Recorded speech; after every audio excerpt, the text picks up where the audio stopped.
From New York City, the makers of Clippercraft clothes for men and more than 1,200 leading retail stores from coast to coast present Sir Arthur Conan Doyle's immortal character, the world's most famous detective, Sherlock Holmes, starring John Stanley.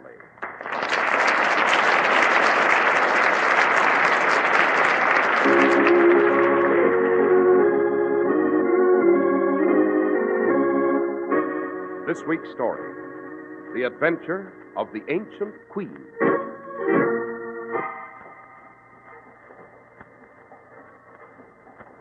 Holmes, What is it, Watson? look through the window here. Someone's just dashed out of a cab. He's running into this building. Indeed, Watson. A late hour for anyone to be about.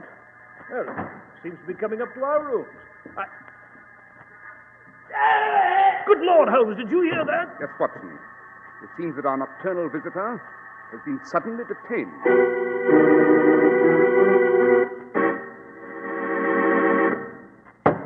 Well, we're at the door of Dr. John Watson's study, and we're about to hear another of his adventures with the fabulous Sherlock Holmes. Well, good evening, Mr. Harris. Oh, good evening, Dr. Watson. What memoir are you working on tonight? I call it The Adventure of the Ancient Queen. And a rather weird and bizarre case it was, too. One of Holmes's prime favorites, I might add, with an origin over 3,000 years old. 3,000 years old? Exactly, Mr. Harris. Well, Dr. Watson, who was this ancient queen? All in good time, Mr. Harris. I shall reveal that a little later. But now it would seem is the appropriate time for a word about those excellent Clippercraft clothes. So it is, Doctor. If you've been wearing high-priced clothes, you may wonder how your Clippercraft dealer can afford to give you one of the finest suits you've ever seen for only $40 or $45. Well, it could happen only in America. And here's the answer. The friendly independent store in your community that sells Clippercraft clothes is one of the more than 1,200 fine stores throughout the nation who concentrate their huge purchasing power just to bring you big-money suits at exceptionally low prices. The savings on fabric purchases alone are tremendous. Naturally, production and distribution costs are lowered, and enormous economies are affected by Clippercraft's operation of their great tailoring plants on a full-time schedule all year round. And there you have it. The honest reason behind Clippercraft's amazing values. That's why you can own a handsome Clippercraft suit of luxurious worsted at only $45, and why millions are so delighted with Clippercraft's incredibly low prices for fine topcoats and overcoats. Yes, compare Clippercraft with clothes selling for many dollars more.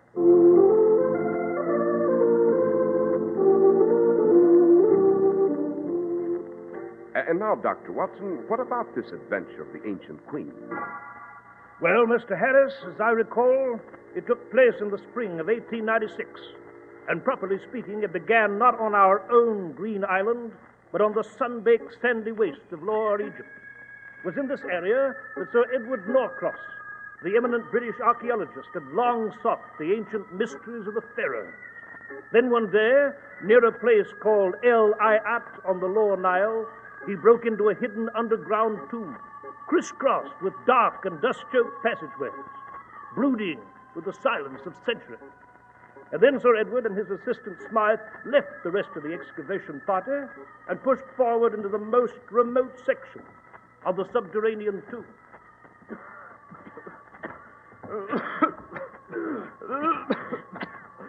This dust, Sir Edward, it's almost impossible to breathe. Yes, my the accumulation of some 3,000 undisturbed years.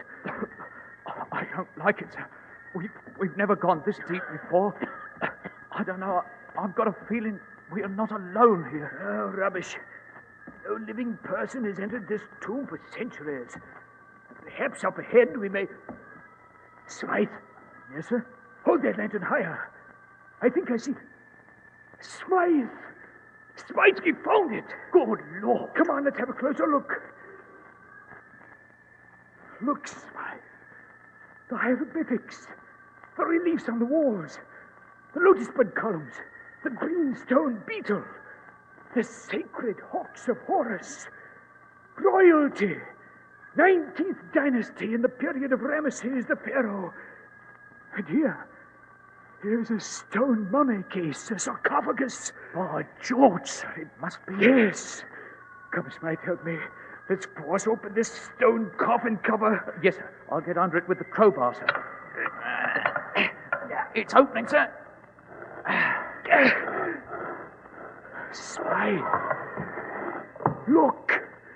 Good Lord, sir. It's a queen. Yes, Smythe. The queen of the Egyptian pharaoh, Ramesses II. I've been looking for her for years. Years. And now I've found her. We'll take her back to London, put her on exhibit in the British Museum. But will His Excellency Ahmed Bey allow this, Sir Edward? Ahmed Bey is merely the Khedive's agent for archaeological matters. I have a directive from the Crown, from Buckingham Palace itself.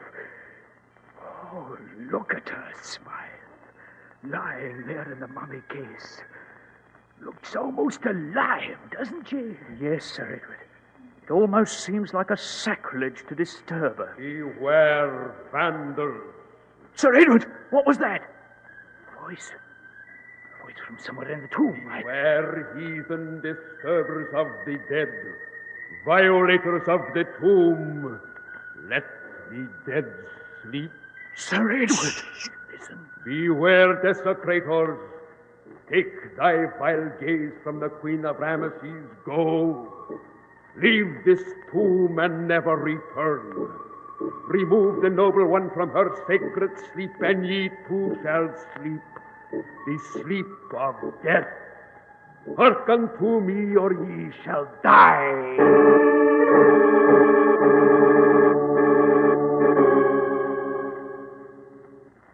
So you intend to take the mummy of the Queen of Ramesses back to London, Sir Edward? Yes, Your Excellency. I plan to bring her directly to the British Museum. As Foreign Minister for His Royal Highness the Khedive, I do not advise it.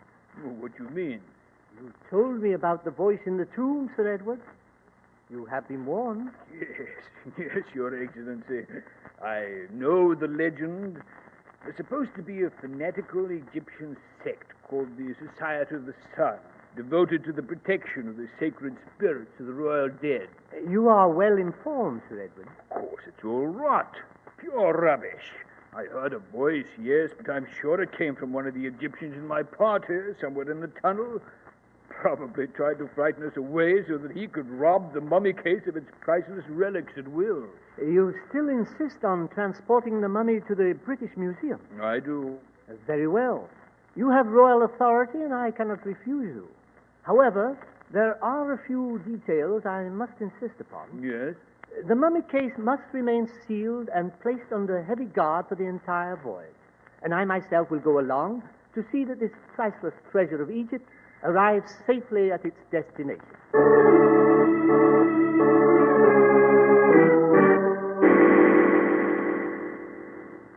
Mr. Holmes, Dr. Watson, now you have the background of the story from His Excellency here, Ahmed Bey, and myself. We came directly to your quarters here at Baker Street as soon as we saw the sarcophagus safely delivered to the museum. I see. We felt that this was a matter far beyond the province of the official police. Sir Edward here insisted that you were the only man in the Empire capable of coping with this problem, Mr. Holmes. In that assumption, Your Excellency, Sir Edward is entirely correct.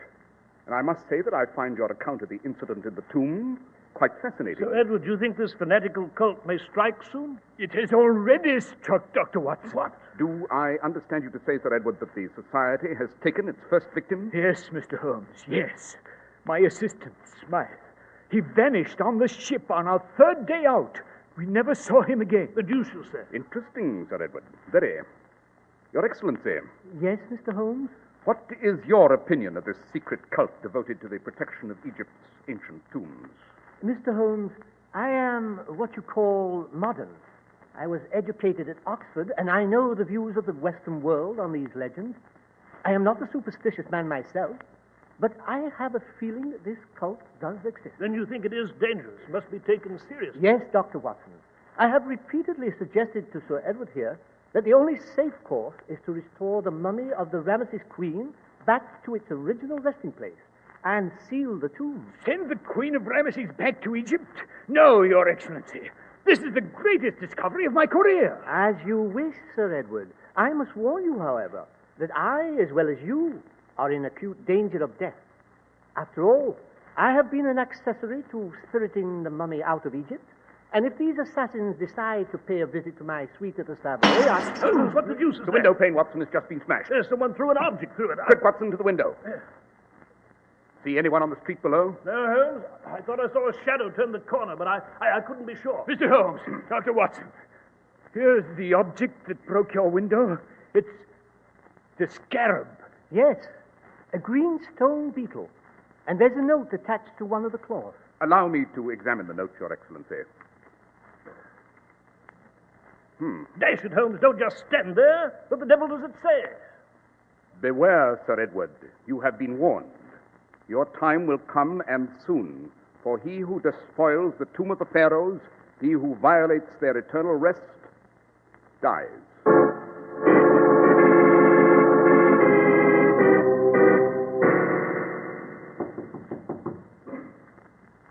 Come in.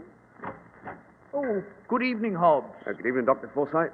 Let me see. You're on duty as guard here at the museum tonight, are you not? Yes, sir. Hobbs, as director of the British Museum, I must emphasize the fact that you have a special responsibility tonight. Yes, sir. Sir Edward Norcross has just brought us a new sarcophagus from Egypt. It contains the ancient queen of Ramesses and is priceless, priceless. I want you to keep a special eye on it tonight. You follow me, Hobbs? All right, sir. I won't let it get out of my sight for long. Very good, Hobbs.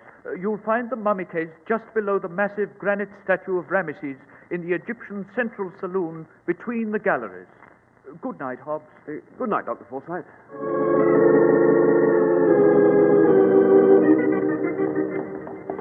I say, Holmes, Yes, Watson? where the devil are we going? After Sir Edward and Ahmed left our rooms, you rushed me out in the street, and I didn't... First, Watson, we're going to the home of my good friend, Dr. Eustace Forsyth, director of the British Museum. Indeed, why? It's past closing time at the museum, but I hope I can induce Dr. Forsyth to allow us a special showing of Her Ancient Majesty, the Queen of Ramesses. Holmes, surely you don't believe that? Watson, I'm prepared for anything at this point. We're dealing with a mystic here, with a group of fanatics who will stop at nothing. I've instructed Sir Edward to bolt his doors and lock his windows, but I fear it may not be enough. What do you mean, Holmes? I mean that Sir Edward's in very grave danger. Unless I underestimate this strange society of the sun, other lives will be at stake before this night is done.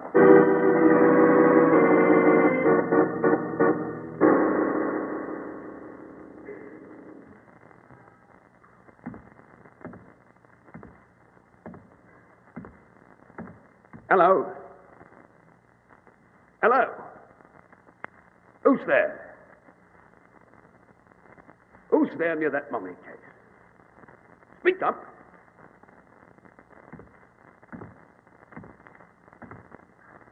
Could have sworn I saw someone lurking around that mummy case with the Ramesses queen on it. No. No. No!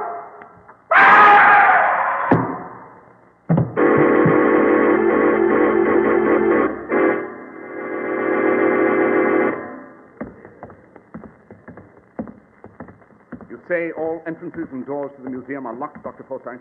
Yes, Mr. Holmes, locked and bolted. Everything but the main entrance, which I just unlocked with my own key. And the museum guard is watching that mummy case? Yes, a man named Hobbs.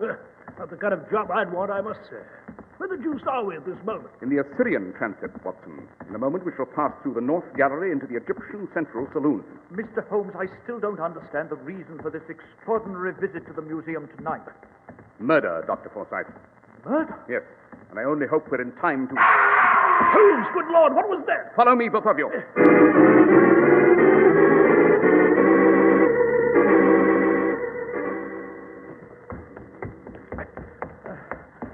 Here we are, at the Egyptian Central Saloon. There's deuce of dark in here. Quick, Watson, a match. Yes, here you are, Holmes. Here's the massive granite statue of Ramesses II and the mummy case of the Queen at its feet. Holmes, good Lord. Just as I feared, Watson, we're too late. Why, it's Hobbs. Hobbs, the guard. He's covered with blood. Yes. Dead. Yes, struck in the head by a tremendous blow. Watson, look. Where? Up at the statue of Ramesses II. Note the clenched granite fist. Holmes, good heavens, the statue's fist. It's smeared with blood. I don't understand it. I don't understand. Beware. What's that? What on earth is that? The so-called voice of Ramesses, apparently. Beware, heathen disturbers of the dead, violators of the tomb. Let the dead sleep.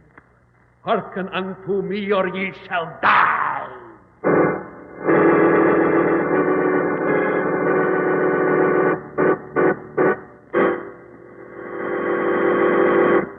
Well, Dr. Watson, so far it's been some adventure. Why, the thrills and chills are chasing themselves up and down my spine.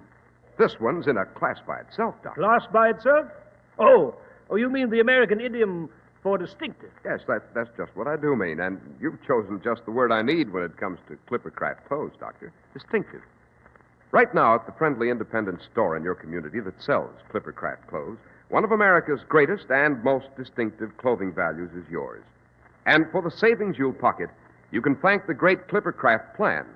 In a typically American way, more than 1,200 of this country's finest independent stores from coast to coast, stores you can trust, have merged their buying power to reduce fabric, production, and distribution costs to an absolute minimum. Otherwise, it would be quite impossible for you to own topcoats or overcoats as luxurious looking as Clippercraft's for only $40 to $47.50. Or the new lightweight zipper lining Clippercraft topcoat that is sweeping the country at a price that will surprise you. It's so low. That's why men who know insist on Clippercraft clothes. So be sure to visit the Clippercraft store in your city. These leading stores in the metropolitan area are proud to add their names to Clippercraft in your suits, topcoats, and overcoats. In Manhattan, John Wanamaker Men's Stores, Broadway at 8th and 67 Liberty Street. Saks 34th, Broadway at 34th. In Brooklyn, Abraham and Strauss. In Newark, New Jersey, Boulevard Men's Shop, Kresge Newark. And in Jamaica, the B&B Clothes Shop, 16408 Jamaica Avenue. And now, Dr. Watson, you were relating to us the adventure of the ancient queen. Yes, Mr. Harris, so I was. Holmes, Dr. Forsythe, and I stood there transfixed as that voice from the tomb echoed through the vast, eerie museum. It spoke, then it was still. Dr. Forsythe illuminated one of the gas chandeliers, and as the flickering flame played over the massive statue with the blood-stained fist, we seemed to feel a living presence in the room. Mr. Holmes, Yes, Dr. Forsythe. that voice, that eerie voice, it seemed to come from the mausoleum room next to the Nineveh Gallery. Shouldn't we hurry off in pursuit, Holmes? No, Watson, we should be wasting our time. Yes, but The museum is a vast place, Watson, as you well know, consisting of whole series of special rooms. That echoing voice could have come from anywhere. Mr. Holmes! Dr. Watson! Holmes, someone's coming. Yes. I see a man coming in, Mr. Holmes. See him? Ah, yes, the entrance to the Nineveh Gallery. Mr. Holmes, Why, it's His Excellency, Ahmed Bey. Mr. Holmes, I came down to the museum to pay my respects to Dr. Forsythe here and make arrangements for the exhibition of the mummy case. I didn't realize the museum was closed.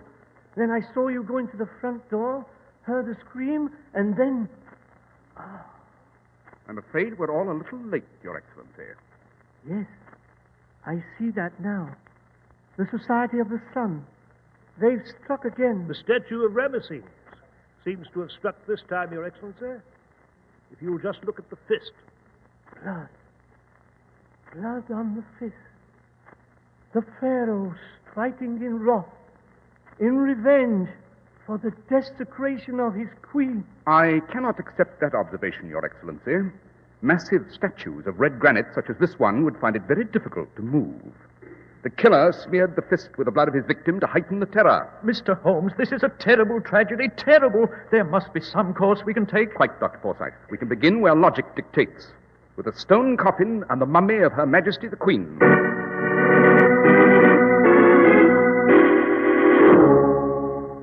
Watson, you take that end of the stone cover, I'll take this. It's quite heavy. Do you mean you're going to open the cover of the mummy case, Holmes? I am indeed. Mr. Holmes, it is dangerous. Quite, but entirely necessary and a risk we must take. Moreover, the mummy case has already been opened. You will note the seal is broken. By Jove, Mr. Holmes, it is. Precisely, Dr. Forsythe. Now then, Watson, lift her up.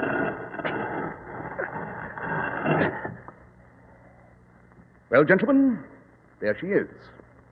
The queen of the great pharaoh, Ramesses II, in a funeral shroud of bandages. Good heavens, Holmes. She looks lifelike. A secret lost with my ancestors, Dr. Watson.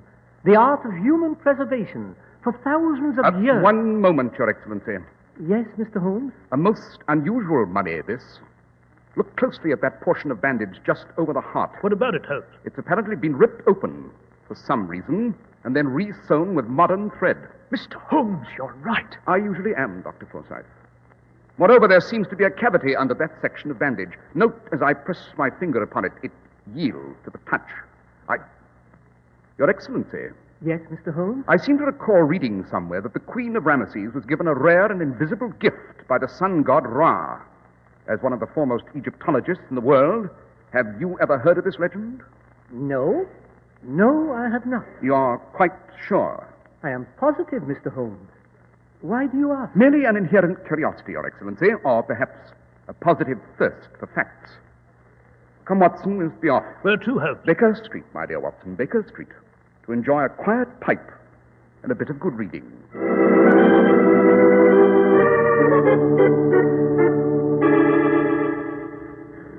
Holmes, how the devil can you sit in that chair and read some obscure and dusty volume while these fanatics Patience, Watson, patience. I'm merely trying to resolve a point of scholarship.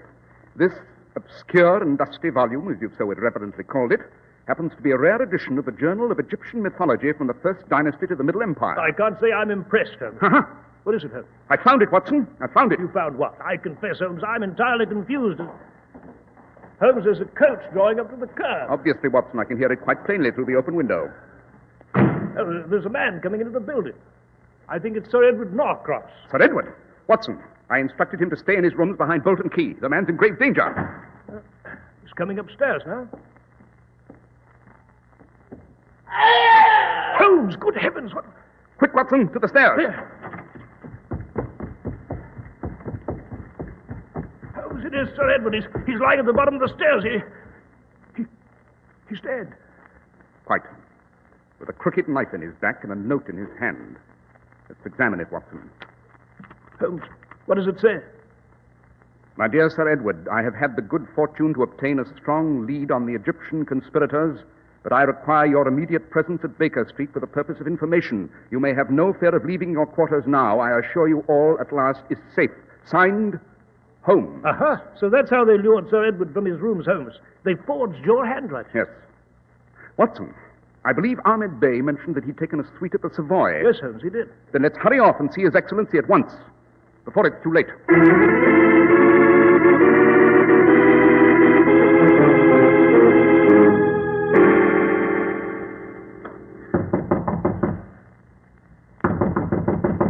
Your Excellency.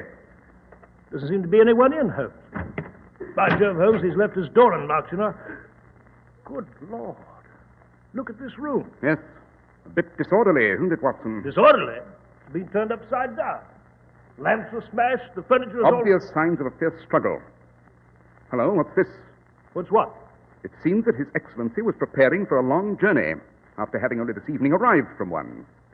Aha, Watson, look here on the table. Seems to be a boat timetable of some kind. Precisely. Then for some reason he's returning to Egypt post-haste. On the contrary, my dear fellow, this happens to be the timetable of the liner Catania. And the Catania leaves Liverpool tomorrow at noon for America. For America? Holmes, dash it, all this doesn't make sense. It makes very good sense, Watson. The intentions and activities of His Excellency Ahmed Bey are crystal clear to me now. What's this? There's only a towel thrown over the bed, Holmes. Use your eyes, man. Observe closely. You see this brown and sticky stain on the corner of this towel? Yes, Holmes, I see it now, but what is it? That stain happens to be resin. Resin? Quite. And it may interest you to know, Watson, that mummies in the 19th Egyptian dynasty were embalmed in a coat of resin before they were bandaged in order to preserve them. Oh, now what I should be very happy to resolve this entire adventure for you, Watson, or at least partially, on our way to the British Museum. It's there, I think, that we shall see the end of this blood-drenched affair.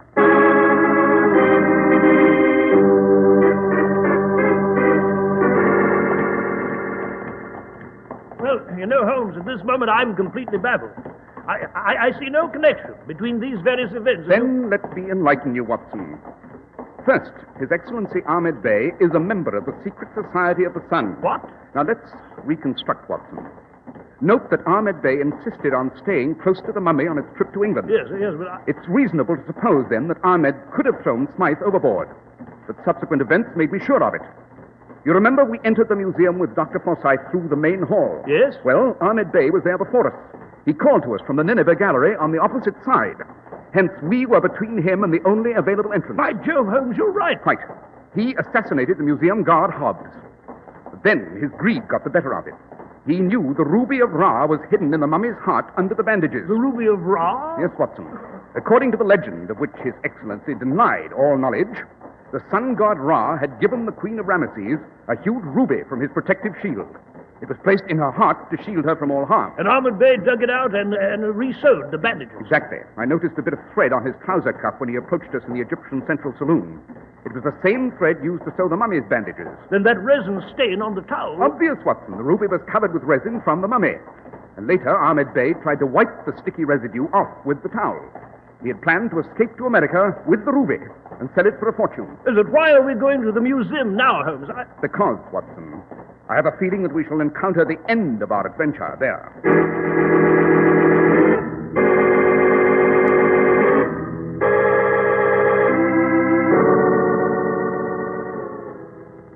Come, Watson. Let us again examine the occupant of this sarcophagus. Yes. Give me a hand with this stone cover, will you? Right.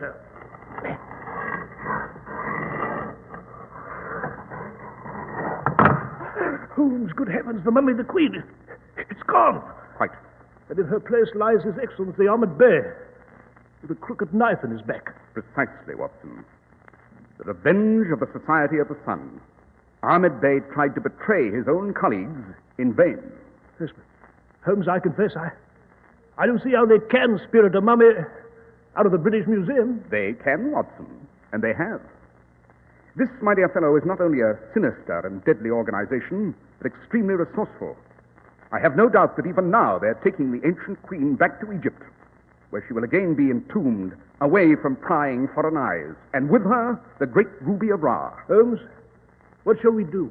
Do? Nothing, my dear Watson. We've done what we can. To pursue this mummy further would lead only to further death and disaster. We're dealing in the realm of the mystic, almost the supernatural. To disturb the Queen of Ramesses is, after all, a kind of vandalism. And I, for one, am inclined to let the dead rest in peace.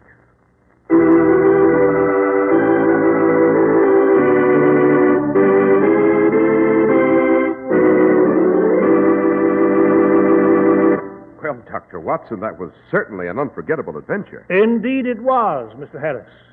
And I might say here that as far as I know, the ancient queen of Ramesses has never been found. And Holmes and I always took the view that, well, may she rest in peace. Well, and now, Dr. Watson, what adventure will you have for us next week? Well, next week, Mr. Harris, I shall relate to you the adventure of the discordant bells.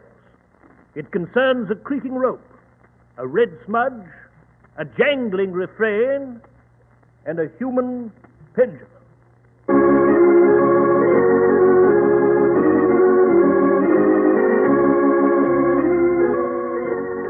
The makers of Clipper Craft clothes and more than 1,200 stores from coast to coast have brought you another in the new series of broadcasts featuring the world's most famous detective, Sherlock Holmes.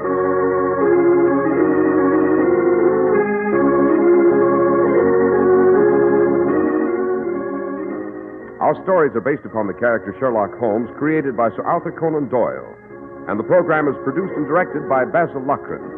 Sherlock Holmes is played by John Stanley, Dr. Watson by George Spelman. This week's story was written by Max Ehrlich with special music by Albert Berman.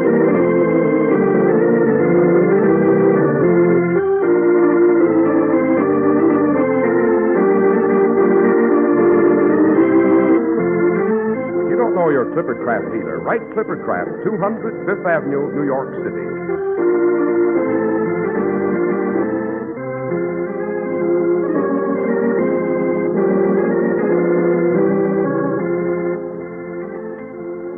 Be sure to listen next week to Sherlock Holmes in the adventure of the discordant bells.